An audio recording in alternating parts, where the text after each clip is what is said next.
L'apprentissage, c'est déjà avant tout apprendre un métier en alternance. Ça permet quand même aux jeunes de se lancer un peu dans la vie et puis apprendre les choses en restant quand même à l'école en même temps.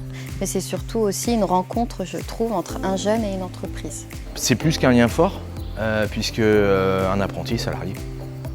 Donc, c'est un professionnel. Alors l'alternance, c'est le fait qu'un jeune soit 1 ou 2 semaines par mois en formation. Donc c'est bien un patron qui envoie son salarié dans un centre de formation pour voir, je dirais plutôt la partie théorique du métier.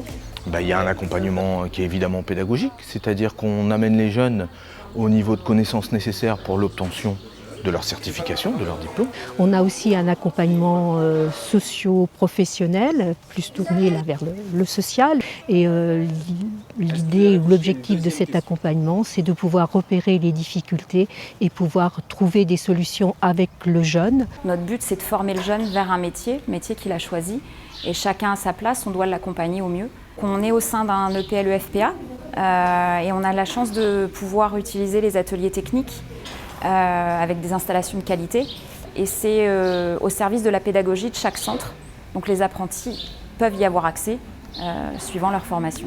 C'est notre rôle à nous de faire le lien entre ce qui se passe, eux, sur l'exploitation d'apprentissage et ce qu'on peut voir en cours.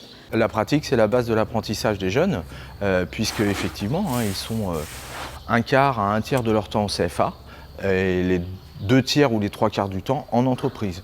Et leur approche pédagogique est basée sur la pratique, la technique et la pratique. Le rôle d'un CFA, c'est pas simplement de former les jeunes, c'est aussi de valider leur projet professionnel. C'est aussi un rôle d'orientation en amont du contrat d'apprentissage. Avant que soit signé le contrat d'apprentissage, on veille à ce que le jeune sache bien quel est son projet professionnel pour valider son intégration CFA. Ensuite, suivant effectivement cette validation, on peut s'apercevoir que certains jeunes vont avoir des difficultés. Ces difficultés, on va effectivement essayer de les surmonter en mettant en place ce qu'on appelle un parcours individualisé ou un parcours différencié qui peut être en sortie de groupe. Dans ces cas-là, on va l'accueillir en centre de ressources où il y a des encadrants spécifiques, ou en inclusion dans les groupes, où là, il va faire des exercices où il va aller à une vitesse différente de l'ensemble du groupe. Je pense que aussi ce qu'on cherche surtout, c'est leur insertion professionnelle. Et on a besoin justement de ces formations pour former nos futurs professionnels. Et on a surtout besoin d'une relation entre le milieu de l'entreprise et le milieu scolaire. L'apprentissage est la meilleure formule pour un jeune pour acquérir des connaissances et de l'expérience professionnelle pour s'insérer dans le monde du travail. Et aujourd'hui, en tant que patron, j'embaucherai plus facilement un apprenti qu'un élève issu de la formation générale.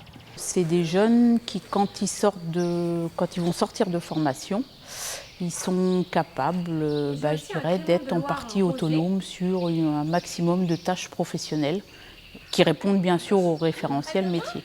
On forme une formation initiale par apprentissage. Le côté initial, c'est pour former le citoyen. Donc évidemment, l'équipe, elle est sensibilisée. Et puis on a une médiatrice sociale qui est en poste au CFA et qui accompagne les jeunes dans toutes leurs démarches personnelles, professionnelles, diverses et variées.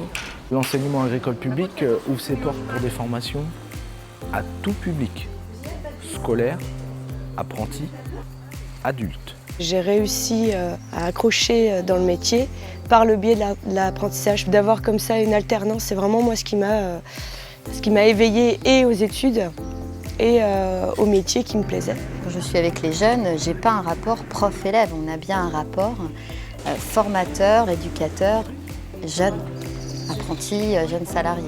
L'accompagnement, la qualité des ateliers techniques sur chaque site, la compétence des équipes et l'appui du conseil régional.